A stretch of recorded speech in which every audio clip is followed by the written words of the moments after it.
Assalamualaikum warahmatullahi wabarakatuh. Salam kemanusiaan, salam sejahtera untuk kita semua.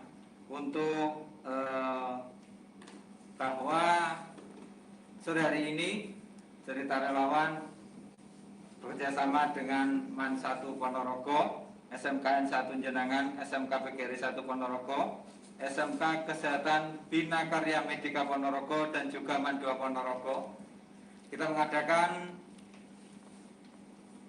sarasehan santai, yaitu cerita relawan untuk mengangkat tema tentang donor darah. Dan untuk tema hari ini yaitu kenali darahmu, wujudkan jiwa kemanusiaanmu. Dan untuk sore hari ini kita menghadirkan pemateri dari unit donor darah PMI Kabupaten Ponorogo. Kepada sebelum kita mulai, mungkin dari Mas Mahendra FB, sebelumnya kita buka dengan bacaan basmalah dulu. Bismillahirrahmanirrahim. Waktu selanjutnya, mungkin sebelum kita masuk materi, dari Bapak Mahendra bisa memperkenalkan diri. Waktu dipersilakan. Baik, terima kasih Cak Amin. Waktu yang diberikan, nama saya Mahendra Haris Komarullah dari unit donor darah PMI Kabupaten Ponorogo. Saya selaku penanggung jawab administrasi dan pegawaian yang setiap hari saya bekerja di unit donor darah Kabupaten Ponorogo. Terima kasih waktu yang telah diberikan kepada kami. Saya mewakili PMI Kabupaten Ponorogo mengucapkan apresiasi kepada teman-teman PMR, kepada kru cerita relawan, kepada semua yang telah berkontribusi dalam kegiatan pada sore hari ini. Semoga apa yang kita bicarakan pada sore hari ini membawa manfaat untuk kemanusiaan kita semua. Amin. Oke, ini Pak, untuk kita ngobrol santai ini,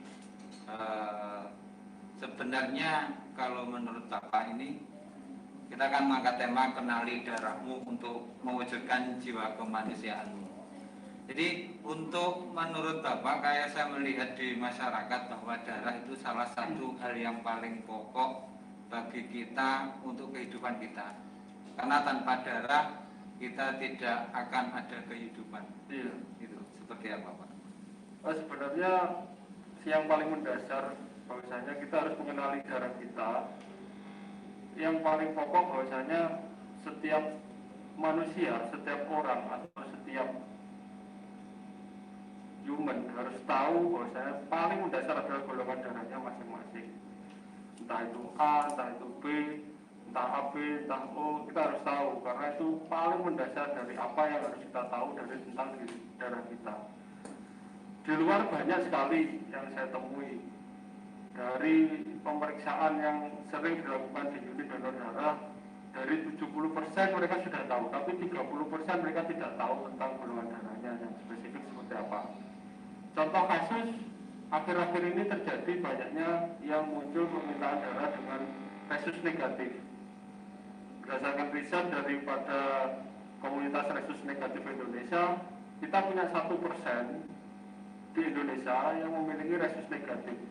Tapi saya yakin dari nilai 1% itu semua tidak mengetahui apakah golongan darah setiap orang di Indonesia ini positif atau negatif. Alangkah bermakna saat setiap orang atau setiap orang masyarakat atau kelompok masyarakat punya data tentang terkait golongan darah, khususnya golongan darah resus. Contoh kecilnya itu. Oh gitu. Iya. Oh gini Pak. Karena tadi saya kutip salah satunya untuk golongan darah Pak. Kita kan orang awam itu kan taunya kalau ditanya, apalagi sekarang kan di kartu tanda penduduk itu kan ada tulisan golongan darah strip gitu Pak. Umpama kita dengan masyarakat datang ke PMI, contohnya mau melihat golongan darah dengan syarat seperti apa Pak? Mungkin contohnya kita harus apa? Kalau mungkin donor darah, dengan donor darah apakah kita juga harus biaya Pak? Kalau kita ingin, kan kalau kita sebelumnya belum tahu golongan darahnya, dengan kita donor darah apakah juga bisa mengetahui? Sebenarnya kalau tinggal tujuan kita seperti apa? Kalau tujuan awal kita untuk mengetahui golongan darahnya hanya untuk mengetahui golongan darah, bisa kita cek di sana, kita melalui pemeriksaan metodenya SLED dengan nanti plus pemeriksaan resus. Tapi pemeriksaan itu pastinya membutuhkan biaya, Mas. Oh, pasti membutuhkan biaya. Andai kata tidak kita secara tidak membutuhkan biaya, kita bisa dengan catatan dengan mendonorkan darah.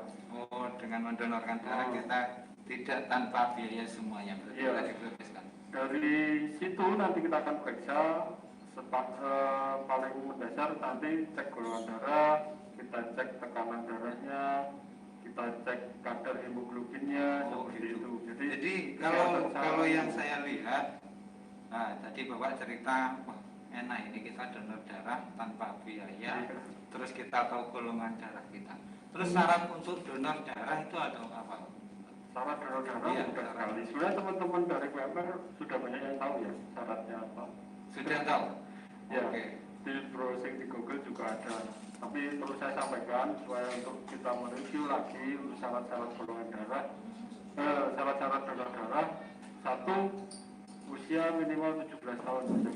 Jadi usia 17 tahun itu dia sudah memiliki kekuatan hukum untuk menentukan apa yang harus dilakukan. Yang kedua, berat badan minimal 45.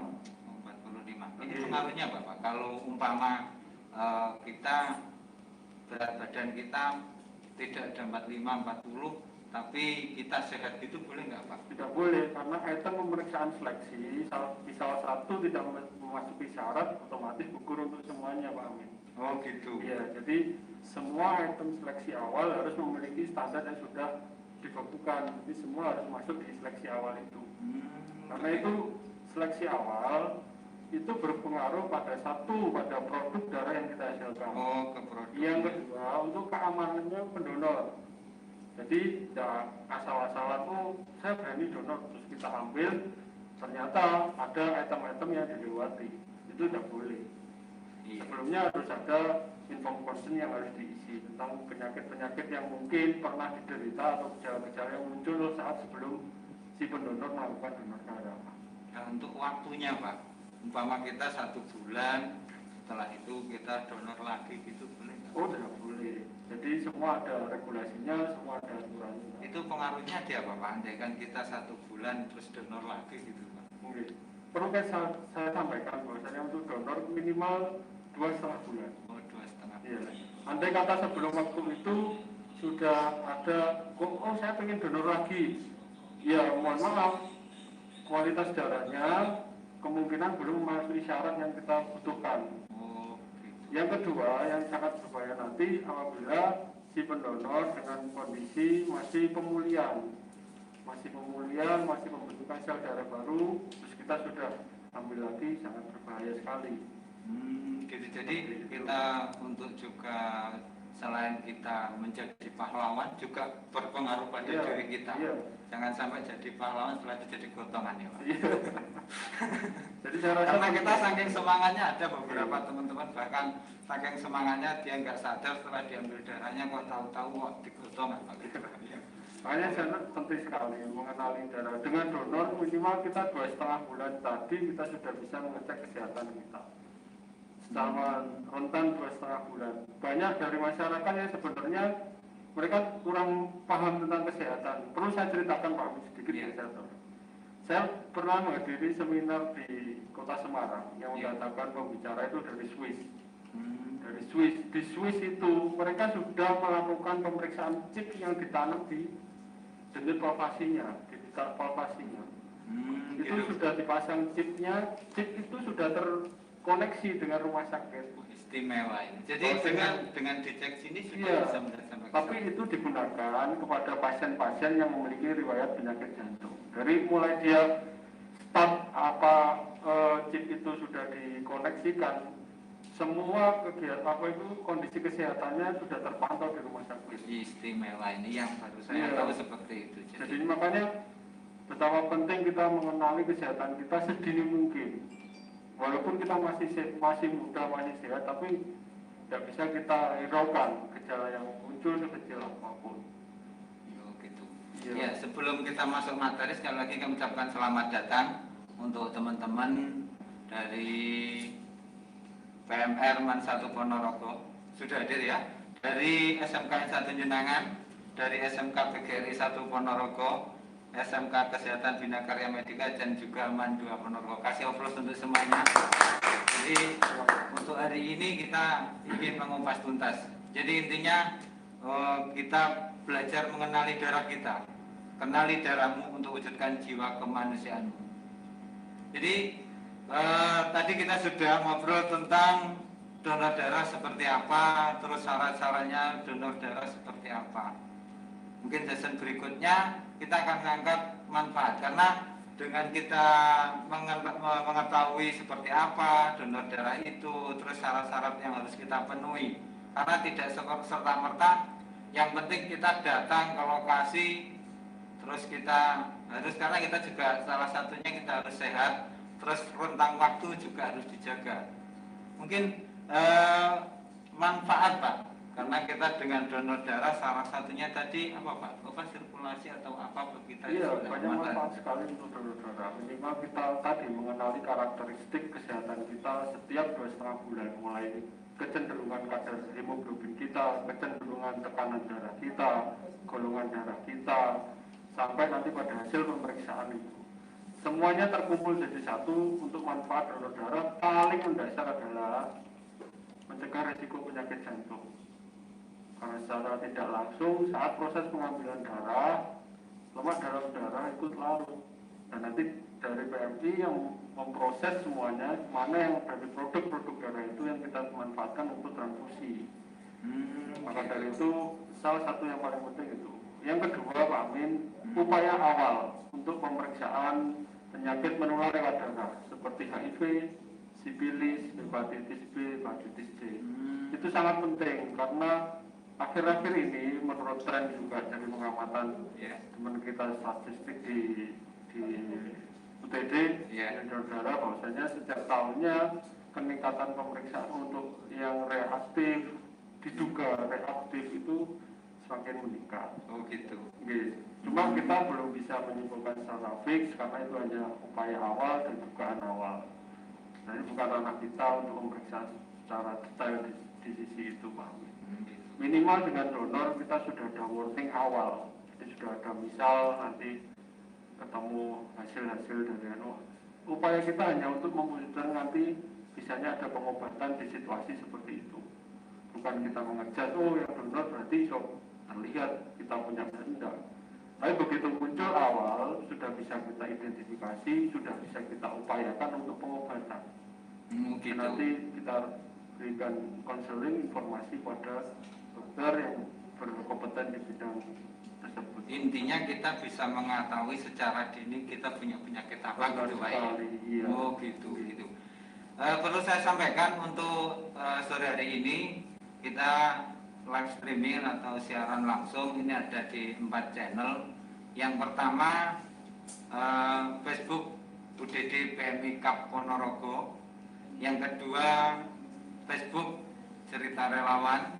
Yang ketiga Instagram PMI Kapo, ya, Instagram PMI Kapo, yaitu UDD PMI Kapo, dan yang terakhir yaitu untuk channel YouTube Camin. Jadi teman-teman atau pemirsa yang ingin melihat secara langsung yang tidak bisa hadir sore hari ini, atau teman-temannya yang dari 5 sekolah yaitu dari MAN 1 Ponorogo, SMK 1 Jenangan, SMK PGRI 1 Ponorogo, SMK Kesehatan Bina Karya Medika, dan juga MAN 2 Ponorogo bisa secara langsung atau melihat secara live streaming yaitu di Facebook UDD PMI Kap Ponorogo, di Instagram UDD PMI Kap UDD PMI Kapo, channel YouTube Camin, dan juga Facebook Cerita Relawan. Jadi kita sudah hari ini kita tadi sudah dapat 3. Yang pertama kita sudah diberikan wawasan donor darah itu apa. Jadi Pak Mahendra tadi sudah cerita panjang kita mungkin pengertiannya seperti apa sudah disampaikan. Yang kedua, syarat-syarat. Jadi disampaikan karena syarat itu tidak serta-merta kita datang ke UDD PMI atau mungkin ke mobile unit dengan kita datang, Pak pokoknya kudu dijumuk, enggak akan, tapi kita melalui syarat harus mengisi form, kita harus sehat, HP kita sudah cukup dan sebagainya. Terus kita tadi juga sudah dapat materi tentang manfaat donor darah. Manfaat donor darah salah satunya bisa mendeteksi secara dini kita punya penyakit apa. Karena Pak, kalau kita salah satunya kita punya darah tinggi, itu juga nggak boleh Pak ya, hipertensi bahasanya. Karena jangan sampai kita wujud jiwa kemanusiaan kita hilang gara-gara kita berdonor, setelah donor malah jadi gotongan. Ya. Oke, kita ada 3, sudah donor darah itu seperti apa, terus syarat donor darah, terus manfaat. Umpama Pak, kita kan mau mengadakan kegiatan donor darah. Itu caranya seperti apa Pak? Kegiatan yang bersifat kelompok bisa dilakukan. Ya jelas kita, kalau teman-teman dari PMR, dari kelompok donor, dari Karang Taruna bisa mengadakan donor di tempatnya masing-masing dengan syarat nanti bersurat ke UDD PMI Kabupaten Ponorogo dengan mencantumkan nama, alamat, kelompok, dan nanti estimasi kelompok, estimasi jumlah pendonor. Jadi berapa yang mendaftar bisa kita cantumkan di situ supaya nanti kita bisa mapping sejak awal berapa kebutuhan logistik yang akan kita kirim ke sana. Jadi intinya kalau dari teman-teman masyarakat maupun teman-teman dari PMR yang kebetulan sekolahnya belum ada, sebelum mungkin Mas kita mau buat surat kok saya bingung, ke UDD dulu tanya gak apa-apa ya Pak ya. Kalau kita mau mengadakan kegiatan seperti ini bagaimana nanti akan diarahkan. Jadi untuk syaratnya nanti akan diberikan salah satunya mungkin berapa orang, terus di mana, karena tiap bulan sudah ada jadwal yang jelas. Karena saya sangat berharap besar kepada teman-teman PMR khususnya, terus teman-teman Karang Taruna, tetap jadilah agen-agen kebaikan. Karena dengan agen-agen kebaikan khususnya di sektor donor darah dan kemanusiaan itu sangat penting. Karena tidak ada kalian semua ke depan nilai sosial seseorang itu tidak akan terangkat kalau tidak ada jiwa-jiwa sosial, agen-agen kebaikan dari kalian semua. Kami sangat berharap ada kita ini seperti mandat kita bersama, Cak Amin. Jadi khususnya penyediaan stok terhadap kebutuhan darah, khususnya di Kabupaten Ponorogo, untuk secara umum, secara luas, bahwasanya teman-teman yang muda PMR ini ya salah satu penjembatan suara dari semua kebutuhan darah dari pasien-pasien rumah sakit. Mereka butuh bantuan kita semua dalam penyediaan, dalam sosialisasi, campaign terhadap donor darah. Itu sangat kami butuhkan, seperti itu. Jadi kalau melihat yang disampaikan sama Mas Mahendra, darah itu adalah kebutuhan paling pokok. Kita tanpa darah tidak ada kehidupan. Apalagi saat ini kita melihat dunia, tidak hanya Indonesia, ini adalah lagi diuji dengan namanya wabah COVID ya, dengan wabah COVID. Ini tentunya saya melihat info-info yang ada di baik dunia maya, di internet ataupun media-media tulis atau yang lain, ini kelihatannya kok sangat berpengaruh. Iya. Jadi untuk saya cerita lagi. Jadi mulai ini untuk informasi kita bahwasanya COVID itu memang melanda di semua sektor, baik ekonomi, kesehatan, paling yang terkena paling dampaknya di kesehatan sampai turun sampai kebutuhan darah. Pada saat bulan Maret, sedikit saya tambahkan, awal munculnya COVID di Indonesia saat itu kondisi semua stok darah di Indonesia drop karena semua kelompok-kelompok donor yang notabene mengumpulkan massa, mereka tidak berani membuka kegiatan donor darah. Nah di situ berbanding lurus juga dengan kebutuhan di rumah sakit. Saat awal, rumah sakit tetap mengoperasikan seperti biasa. Jadi saat itu stok turun, kebutuhan tinggi sekali. Dan saat itu posisi dari kita dari PMI Ponorogo memang agak kesulitan juga. Makanya ke depan situasi seperti itu insya Allah sudah kami mapping, sudah kami rencanakan, dan kami tidak bekerja sendiri. Kami butuh bantuan kita semua, butuh bantuan juga teman-teman relawan, teman-teman PMR, sekolah dan lain sebagainya untuk mendukung supaya ketersediaan stok secara aman itu tetap terjaga di minimal di Kabupaten Ponorogo. Tapi secara umum, secara luas untuk kesemuanya. Pandemi sangat berpengaruh sekali. Saat ini pun kami tetap bekerja, tetap mulai mensosialisasikan untuk yang namanya donor konvalesen, plasma konvalesen. Tapi saat ini kegiatan untuk donor plasma konvalesen belum bisa kita lakukan di kabupaten atau kota. Hanya bisa dilakukan di unit donor darah PMI yang skala besar seperti Surabaya dan Sidoarjo. Itu adalah upaya awal membantu pemerintah dalam membantu pengobatan COVID-19. Sampai nanti kita tidak tahu sampai kapan sampai diketemukannya vaksin yang ada itu. Tapi di situ PMI secara umum, secara organisasi besar tidak diam. Tetap kita bergerak membantu masyarakat, membantu pemerintah. Seperti itu Jami. Jadi kalau melihat cerita kok memang kita sangat terpanggil. Kita salah satu leader dari Palang Merah Indonesia, ya kan? Kita mungkin akan terpanggil seperti apa yang harus kita berikan, karena membantu tidak harus dengan uang. Salah satunya adalah dengan darah. Ya, jadi efek permintaan ada, akan tetapi yang diberikan tidak ada, seperti itu Pak ya. Jadi ini sudah mulai bulan Maret, alhamdulillah sudah beberapa bulan ini sudah mulai bergerak seperti dulu. Karena apa? Kita melihat awal kita kebingungan, bahkan ada beberapa donor pengganti ya Pak. Iya, sempat kita. Karena Pak, selain apa ada COVID, masyarakat juga membutuhkan darah, yaitu tentang apa kemarin itu penyakit apa itu apa Pak yang kekurangan darah itu apa? Anemia. Ya anemia, terus selain anemia apa itu kena yang lain juga ya. Yang jelas proses darah ini sangat dibutuhkan. Jadi seperti itu. Sebelum kita lanjut, mungkin dari teman-teman ada yang ditanyakan? Monggo. Cuma tanya jawab. Iya, iya. Monggo kalau ingin ada yang tanyakan, monggo dari sekolah mana bisa bertanya, nggak apa-apa. Monggo. Kita kasih sesi tanya jawab, monggo.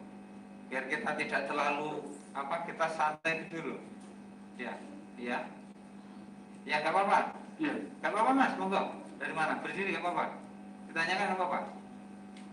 Ya. Ya. Ada yang tanyakan? Kita sudah mendapatkan 4 materi yang jelas. Hari ini kita dapat 4 ilmu. Yang pertama pengertian donor darah, yang kedua tadi syarat donor darah, terus yang ketiga manfaat donor darah, dan yang keempat bagaimana kita mengajukan donor darah, bahkan seperti apa pengalaman atau mungkin tantangan saat pandemi COVID sudah disampaikan. Ada yang tanyakan? Monggo dari teman-teman perwakilan PMR yang hadir sore hari ini. Monggo dari MAN 1, dari SMK PGRI 1, dari SMKN 1 Jenangan, dari MAN 2 Ponorogo, dan juga SMK Bina Karya Medika. Monggo yang ditanyakan? Ada yang ditanyakan? Semua rutin ini. Iya. Ini kalau melihat jadwal, ini semua rutin. Ini sudah terjadwal seperti itu. Ada yang tanyakan? Iya, monggo berdiri, nggak apa-apa. Dari mana? Ya, nggak apa-apa.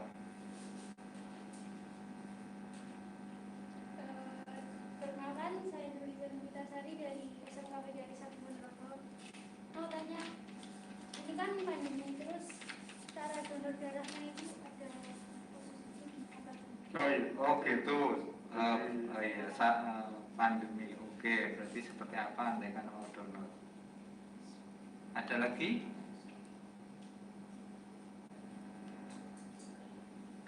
Oke, ada lagi yang tanyakan, monggo.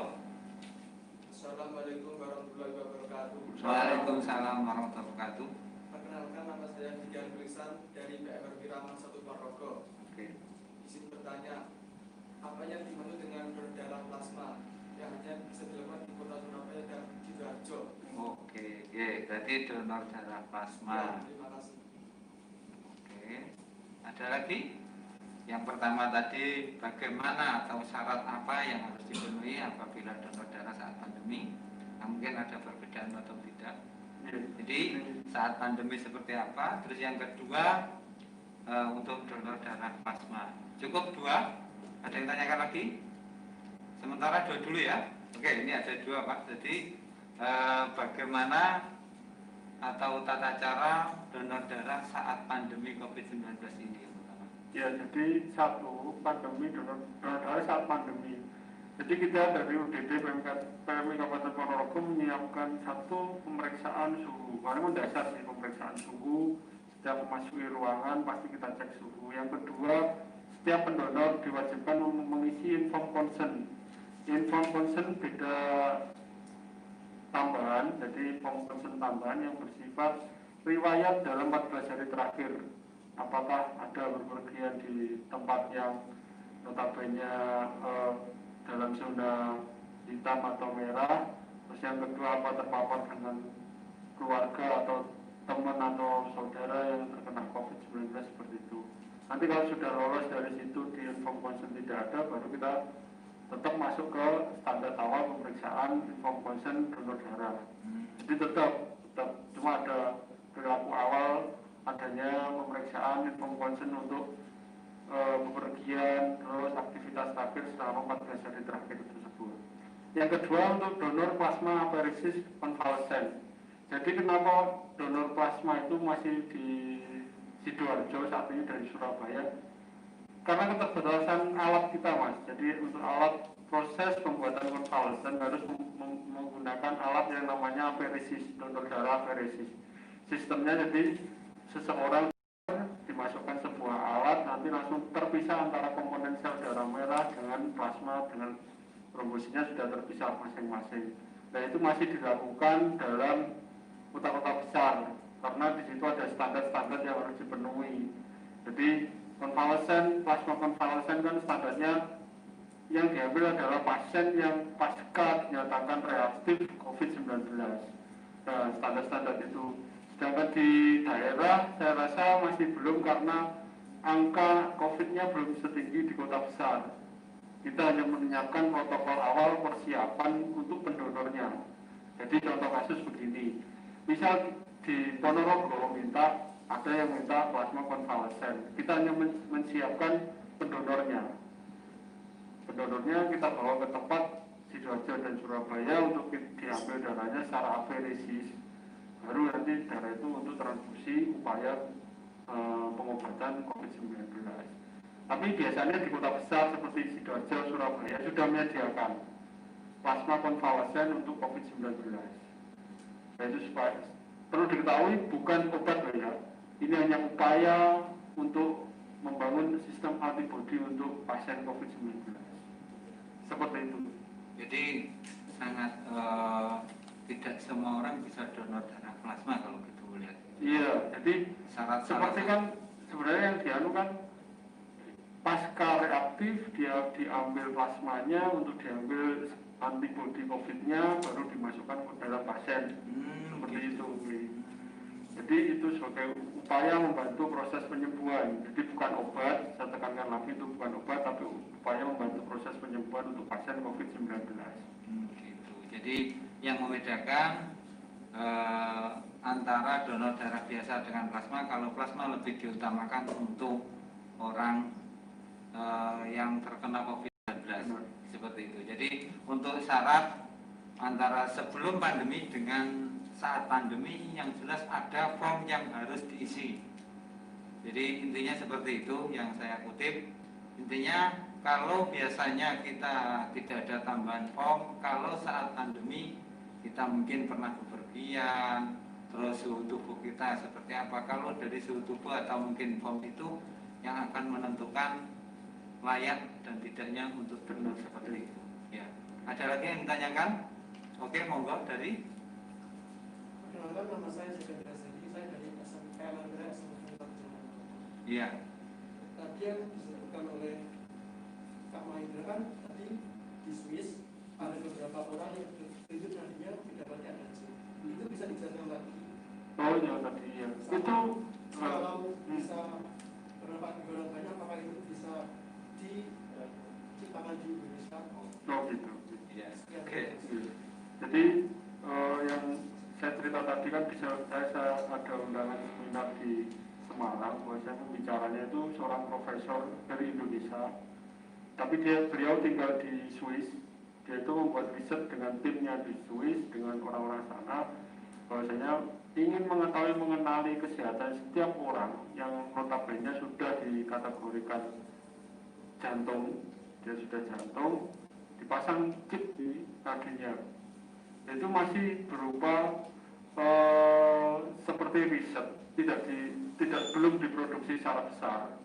Tapi saya yakin ke depan pasti itu jadi sebuah terobosan besar di dunia kesehatan untuk meminimalisir kematian angka terkait penyakit jantung. Itu masih diriset di Swiss. Jadi ada beberapa peneliti-peneliti yang notabene berkolaborasi dengan profesor yang bergerak di bidang IT-nya. Dia mengembangkan di industri 4.0, jadi industri digital. Jadi semuanya sudah mulai chip stok dipasang, semua rekam mediknya ada di situ. Jadi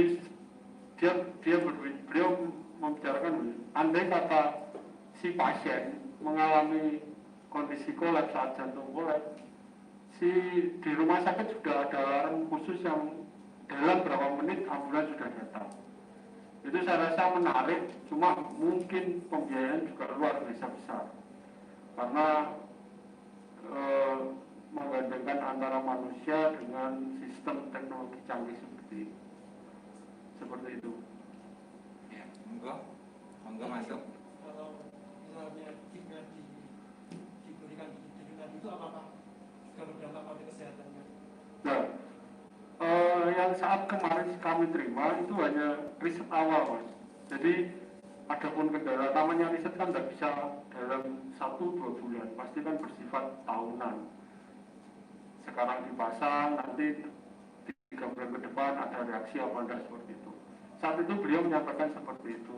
Antara riset itu endingnya berhasil dan tidak pun kita juga saat itu terputus. Saat ini juga saya belum mencari juga apakah jurnal terkait itu ada enggak. Andai kata itu ada, kemungkinan menjadi terobosan juga. Terus tadi juga ditanyakan apakah mungkin nanti bisa diproduksi di Indonesia, saya kurang paham. Karena otomatis secara global, secara dunia pun kalau ada penemuan seorang profesor, pasti ada standar-standar yang harus ditemukan. Jadi harus dipresentasikan secara dunia, harus diriset seperti ini, ada step-step tambahan yang cukup banyak juga. Ada lagi? Jadi intinya untuk yang dari Swiss tadi adalah satu terobosan baru. Paling enggak kita bisa menjadi wawasan, karena yang menjadi pedoman adalah negara maju seperti itu. Harapannya nanti semoga Indonesia bisa tertular seperti yang disampaikan. Karena apa? Dengan dikasih chip kita untuk deteksi dini. Karena apa? Kita dengan donor aja kita sudah tahu, apalagi seperti yang disampaikan Mas Mahendra tadi. Itu gambaran seperti itu. Ada lagi yang ditanyakan? Oke, masuk. Kalau nama saya Kaisar dari Mandua Ponorogo. Iya. Mengapa kalau kita donor darah itu gratis tanpa ada biaya, kalau ada pasien permintaan darah itu pakai biaya? Sebagaimana jika dilakukan donor darah pengganti, apakah juga tetap membayar? Mohon penjelasan. Oke, donor darah gratis. Terus penerima harus Iya, ya. Oke, ini yang sering jadi pertanyaan. Jadi masyarakat kita itu sudah donor Pak, sudah biaya. Terus kenapa kita harus mengeluarkan biaya lagi? Monggo Mas Mari, ini sangat menarik pertanyaannya. Ya. Baik, sebenarnya sudah diatur semua regulasi tentang pembiayaan pelayanan kesehatan, semua sudah diatur di Permenkesnya. Jadi ada Permenkes yang mengatur tentang itu, surat edarannya ada. Jadi di situ disebutkan biaya pengganti pengolahan darah atau disingkat dengan BPD. Itu adalah biaya proses yang muncul dan proses pengolahan penyimpanan itu yang nantinya dikenakan kepada si penerima darah. Jadi bukan darahnya terus dibeli, tidak. Tapi proses yang muncul di situ mulai pemeriksaan, setiap pendonor kan kita periksa, kita amati darahnya, kita simpan, kita bentuk komponen, kita periksa 4 penyakit menularnya. Itu semua yang muncul pembiayaan di situ kita kenakan kepada si penerima darah atau yang disebut resipiennya. Terus yang kedua terkait donor pengganti. Misalnya, stok saya kosong, stok darah di PMI kosong, dari keluarga harus donor. Apakah harus tetap mengeluarkan pembiayaan di situ? Tetap. Karena prinsip kita bahwasanya semua biaya yang muncul seperti tadi, walaupun sumber darah itu dari keluarga pasien, kan tidak dibedakan antara sumber dari pendonor, relawan donor darah, yang kedua sumber dari keluarga. Sumbernya berbeda, tapi perlakuannya tetap sama. Maka dari itu munculnya biaya pengganti pengolahan darah seperti itu. Jadi intinya kita menangkapnya bahwa semua dalam pengolahan, pemrosesan itu perlu biaya. Iya. Jadi darah yang diterima oleh PMI itu masih dipilah-pilah lagi yang dibutuhkan. Contohnya mungkin plasmanya, AB-nya atau apanya. Karena orang awam kan taunya donor darahnya A, B gitu ya, B. Oke. Jadi ini tadi sudah dijawab kenapa donor gratis. Terus kita yang memerlukan kok perlu biaya itu sudah disampaikan, ada BPPD ya Pak, biaya pengganti pengolahan darah. Terus ada yang namanya itu donor pengganti, sudah disampaikan seperti itu. Ada lagi? Ini kelihatannya obrolan juga sudah mulai menarik lagi, sudah sampai seperti itu. Kita sudah ada session itu. Ada lagi yang tanyakan? Ada lagi?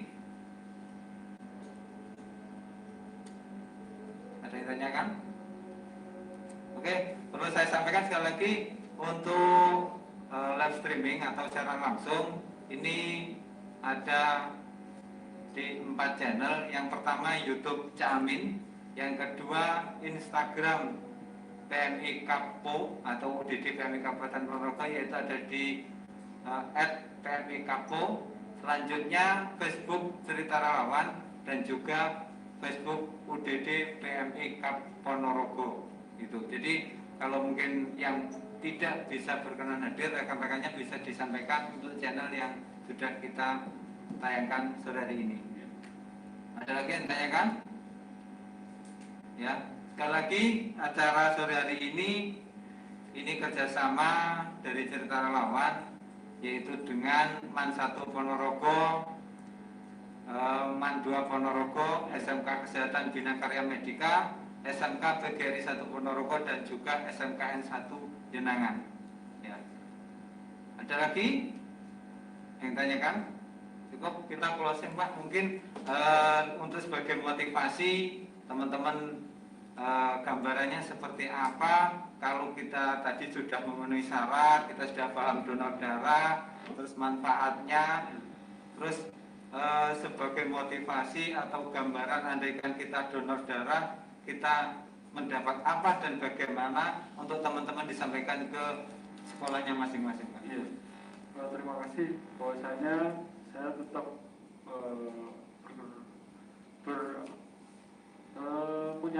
punya besar terhadap teman-teman semua yang bahwasanya nantinya tetap campaign terkait donor darah ada di tangan kalian semuanya, generasi muda yang ada di PMR, di sekolah, di KSR, di universitas seperti itu.